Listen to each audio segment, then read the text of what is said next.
with a number of voter irregularities and violence overnight has marred election day in Tobago. Approximately 46,601 voters were eligible to vote in Tobago today. The counting of ballots is already underway. But earlier today, we spoke with PNM Tobago Council leader and candidate for Scarborough Calder Hall over London, who was one of the first leaders to vote at Signal Hill Secondary Comprehensive School. While expressing quiet confidence in tonight's results, Mr. London also condemned the acts of violence during the PNM motorcade yesterday.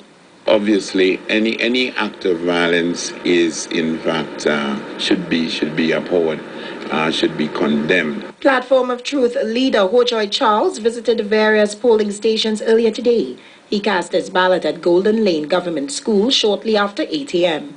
He has expressed confidence in the results of today's polls. This election is about Tobago gaining its power from Trinidad that exercised it over us.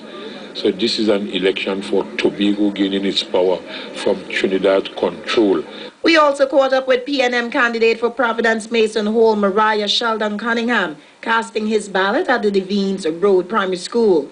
Mr. Cunningham comes up against the TOP leader Ashra Jack, who has held his seat for the past 16 years.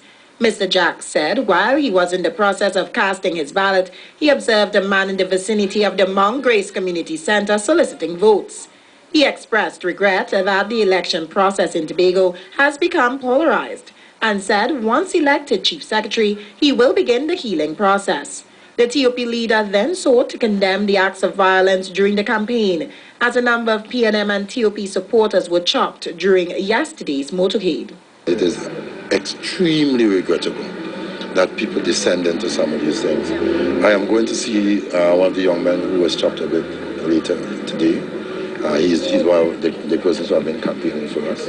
We spoke with Myrtle Bob Alexander of Mount Grace, who told TV6 she received an electronic message via phone encouraging her to vote for the TOP.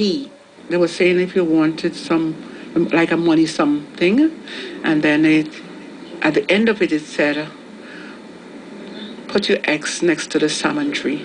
TOP leader Ashra Jack, commenting on the issue, said he was not aware of this, and if it existed, he would have it discontinued. Other voter irregularities included one vehicle next to a polling station in Patience Hill decorated with TOP signs, while a physically challenged man was turned away from a polling station in Plymouth because of his disability. While at another polling station in Roxborough, it is reported a box containing approximately 30 ballots was seized even before the voting process had started. However, we spoke with a few voters about the process. I'm not sure how it will turn out, but I know it will probably be a close call because it's looking very tight. I would say the voting process was good. And I'm seeing you came out with your crutches and everything? Yeah. Was it difficult to maneuver going down to school? Yeah, it was kind of hard and so on, but yeah, I did it, yeah. Very good. I'm accustomed to this family, P.T. James O'Donnell. So that is many years. Elizabeth Williams, TV6 News.